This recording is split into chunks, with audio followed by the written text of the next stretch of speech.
Hi friends, welcome to Mithran diaries Telugu YouTube channel. ఇవాళ మనము ఒక చిన్న కోడిపిల్ల కథ చెప్పుకుందాం. ఒకానొకప్పుడు ఒక చిన్న కోడిపిల్ల గుడ్డు నుంచి బయటకి వచ్చింది. రాగానే తన చిట్టి రెక్కలను చూసి అమ్మని ఇలా అడిగింది. అమ్మ, ఈ రెక్కలతో ఏం చేయాలి అని అడిగింది. ఈ రెక్కల సహాయంతో ఎగరవచ్చు అని తల్లి కోడి చెప్పింది. తర్వాత తల్లి కోడి కొన్ని గింజలను చూపించింది.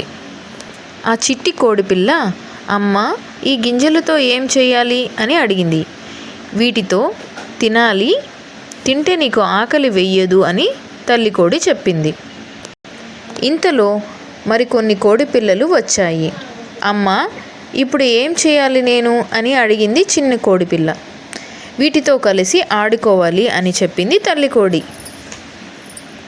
కోడిపిల్లలన్నీ కేరింతలు కొడుతూ ఆడుతూ ఉన్నాయి.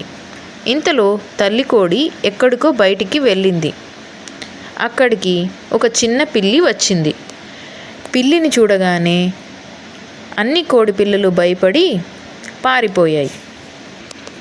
అప్పుడు ఆ చిన్ని కోడిపిల్ల ఏం చేయాలో తెలియక తల్లి కోడి అక్కడ లేనందువలన పిల్లినే అడగసాగింది.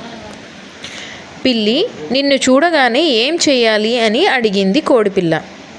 నన్ను చూడగానే కదలక మెదలక అలాగే ఉండాలి అని పిల్లి చెప్పింది. అమ్మ, ఆశ, దోష, నేను మా అమ్మ మాట తప్ప ఇంకెవ్వరి మాట వినను అని తుర్రుమని పారిపోయింది కోడిపిల్ల. అమ్మ మాట వినాలి.